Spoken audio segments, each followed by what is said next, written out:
On va passer maintenant à la compétition masculine, ma chère Marie.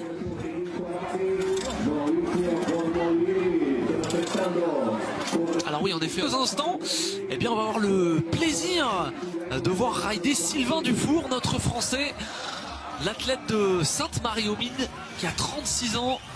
Vraiment est un modèle de longévité, là encore un modèle de persévérance. Lui qui a débuté en Coupe du Monde il y a 20 ans, presque jour pour jour. Le voici, Sylvain Dufour, vraiment qui est le visage de cette discipline en France, souvent présent dans les grands rendez-vous internationaux, rarement honoré. Il était 4e aux Jeux Olympiques de Pyeongchang, au pied du podium, Sylvain Dufour.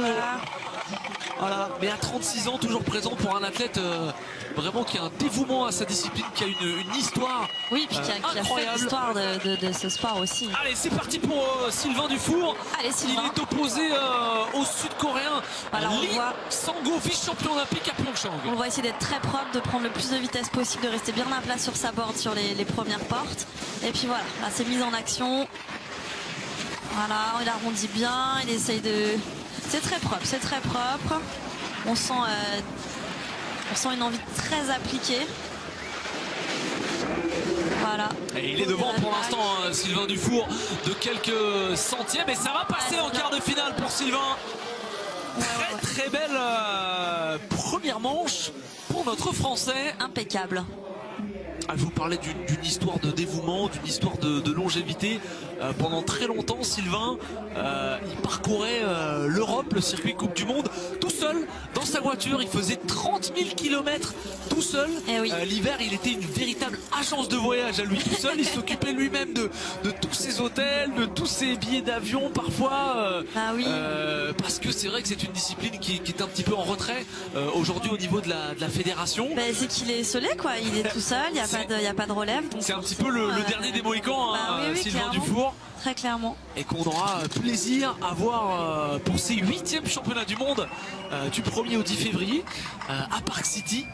Championnat du monde que l'on vivra, je vous le répète, je n'ai pas peur de le répéter, tous ensemble sur la chaîne L'équipe. Allez, on poursuit avec les quarts de finale masculins. Et on va retrouver Sylvain Dufour. Sylvain Dufour, absolument, qui va être opposé à Edwin Corati, l'Italien. Eh oui, on voit la concentration sur le visage de Sylvain, mais la sérénité, c'est parfait. Allez, un bon départ.